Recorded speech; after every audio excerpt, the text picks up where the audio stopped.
Hallelujah. Jesus gooftaadha. Inni nu gargaara Yesus gooftaadha.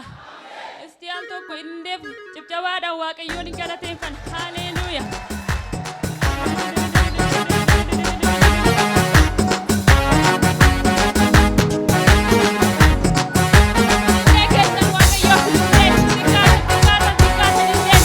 Galuduti manako hingaluduti hingaluduti katakorra hingaluduti galuduti manako hingaluduti hingal ergamaan du'a manako akka hin seenne hingaluduti manako hingaluduti hingaluduti manako hingaluduti hingaluduti katakorra hingaluduti hingaluduti manako hingaluduti hingaluduti katakorra hingaluduti Aja jabase gooftaatu murtootti kenne ergamaan du'a manako akka hin seenne hingaluduti manako hingaluduti hingaluduti manako hingaluduti hingaluduti katakorra hingaluduti hingaluduti manako hingaluduti hingaluduti Aja jabase gooftaatu murtootti kenne ergamaan du'a manako akka hin seenne hingaluduti manako hingaluduti Galuduti manako hingaluduti hingaluduti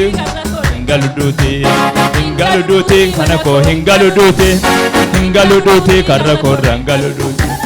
Aja jabase gooftaatu murtootti kenne ergamaan du'a manako akka hin seenne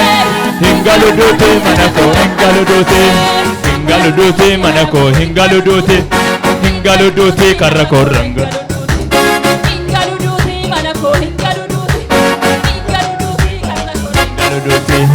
Aja jabase gooftaatu murtootti kenne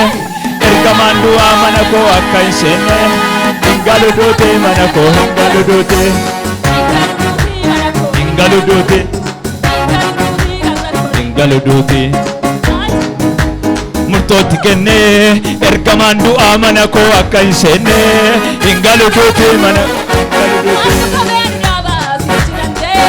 homtuun naabu Sichirande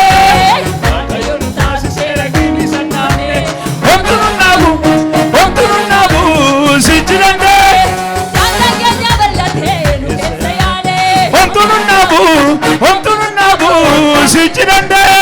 Weedduu galataa qabannee tulluun tolyaane Homtuun naabu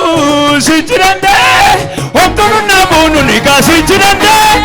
Homtuun naabu nuni kaasichirande Homtuun naabu nuni kaasichirande Homtuun naabu nuni kaasichirande Sichirande